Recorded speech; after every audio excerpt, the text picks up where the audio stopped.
কি দেখলেন এসে? আমার বাবা মা আজকে ফিরছে, ওই জন্যে আমরা কালকে এসেছিলাম, আমি আর আমার হাজব্যান্ড, যে ঘরদোর পরিষ্কার করতে, যেহেতু আমার বাবা মা আজকে আসবে।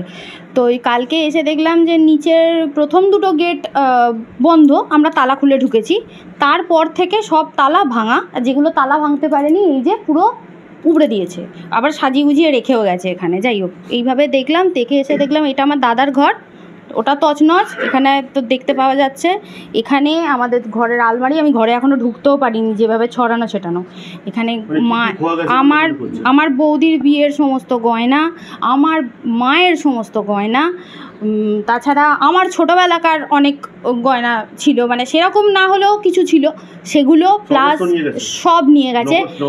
নগদ টাকা বলতে বাবার কিছু ছিল, আমার 4-5 হাজার টাকা মতো ছিল, আর সবথেকে বড় যে অ্যামাউন্টটা সেটা হচ্ছে মায়ের জমানো বাড়িতে যে টাকা, প্রায় 1.5 লাখ টাকার মতো, সেটা এই বক্সে ছিল, সেটা নিয়ে গেছে। আর এখানে আমার দাদা ক্রিস্টাল ব্যান্ড হয়, ওগুলো করে, মানে ও যেহেতু বিক্রি করে আর কি, তো ওই ছিল, ওইগুলোও সব নিয়ে গেছে। এমনকি সব মিলিয়ে কত টাকা হবে?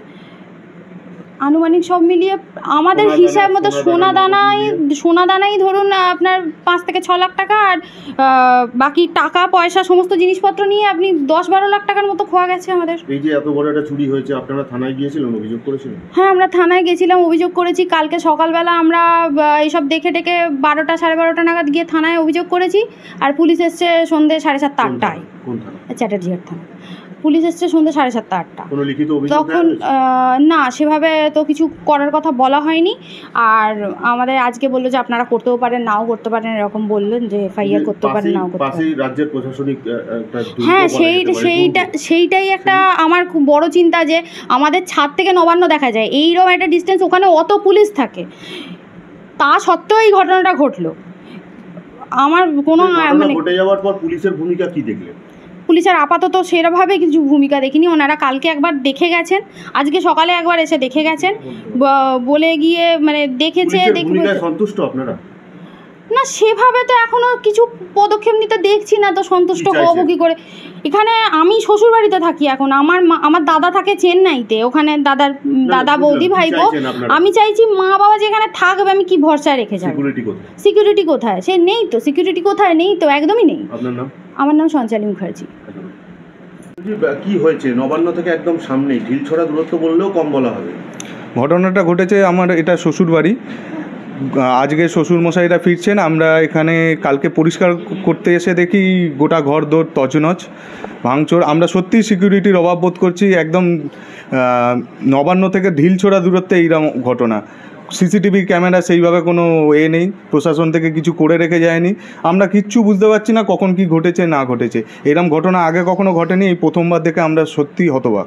মানে যখন এই ঘটনাটা দেখলেন তখন কি বাড়িতে কেউ থাকতো আদৌ? এখন কিছুদিন যাবৎ আমার শ্বশুর শাশুড়ি আমার শালার বাড়িতে গেছিলেন, তো কিছুদিন যাবৎ তারা ছিলেন না, তার মধ্যে এই ঘটনা ঘটেছে।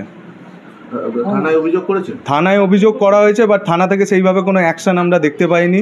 কারণ এখনও অবধি আমরা কালকে থানায় গিয়ে কথা বলার পরে 24 ঘন্টার ওপর কেটে গেছে, এফআইআরও লঞ্চ করেননি, তারা কোনো রকম সহযোগিতা আমাদের সঙ্গে করেননি। অবশ্যই থানার এএসআই এসে দেখে গেছিলেন এখানে, কিন্তু কোনো রকম সহযোগিতামূলক আচরণ তারা দেখাননি। আপনার শ্বশুর শাশুড়ি যেখানে থাকতেন, এখানে যেভাবে বিভৎসভাবে চুরিটা হয়েছে, মূলত কথাবার্তা হয়েছে ওনার সঙ্গে কি খোয়া যেতে? সেইভাবে শ্বশুর শাশুড়ির সঙ্গে কথাবার্তা খানিক জানা গেছে। তো আমরা অনুমান করছি মোটামুটি ধরুন 6 থেকে 7 লাখ টাকার মতন সোনার গহনা, এবং আমার শাশুড়ি মায়ের হাতে জমানো কিছু টাকা পয়সা ব্যাংকে না রেখে উনি ঘরেই রাখতেন। তো মোটামুটি ধরুন 1-1.5 লাখ টাকার মতন আপনার ক্যাশ টাকা চুরি গেছে। তাছাড়াও আপনার হলো ঠাকুরের সিংহাসন আছে, ঠাকুর সমেত সমস্ত কিছু চুরি গেছে। নবান্নর মতো একটা হাই প্রোফাইল সিকিউরিটি জোন পাশেই একদম, সেখানে এরকম একটা দুঃসাহসিক চুরি বলা যায়, কোনো ভ্রুক্ষেপ নেই পুলিশে অভিযোগ করতে গেলে? আপনি যেটা অভিযোগ করছেন বা আপনার শ্বশুর শাশুড়ির সঙ্গে কথা বলেছেন, কি বলবেন, কতটা নিরাপত্তাহীনতায় ভুগছে? প্রচণ্ড নিরাপত্তাহীনতায় ভুগছি আমরা বুঝতেই পারছি না কি করব। মানে এরপরে আমরা শ্বশুর শাশুড়িকে এখানে কি করে রাখবো? মানে দিনে দুপুরে এইরকম ঘটনা ঘটে যাচ্ছে, নবান্নর পাশে ঘটনা।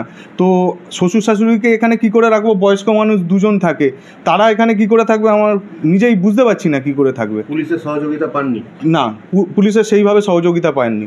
এসে দেখে গেছিলেন, কিন্তু সহযোগিতামূলক আচরণ তার থেকে পাইনি। অভিযোগ দায়ের করেছেন এখনো পর্যন্ত? এখনো অবধি মানে ওনারা কোনো গাইডেন্সও দেননি। আমরা তো জানি না এরকম ঘটনা কি ঘটতে পারে, তো ওনাদের কোনো গাইডেন্সমূলক আচরণও ছিল না, কিচ্ছু ছিল না। আমরা যেটুকুনি আশেপাশ থেকে জানতে পারছি সেই অনুযায়ী কাজ করার চেষ্টা করছি। খানিকক্ষণ বাদে হয়তো 24 ঘন্টা কেটে যাওয়ার পরে হয়তো যাব, গিয়ে এফআইআর লঞ্চ করবো। এখনও 24 ঘন্টা হয়ে গেছে, কোনো এফআইআর লঞ্চ হয়নি। আপনার নাম? আমার নাম রাতুল বোস।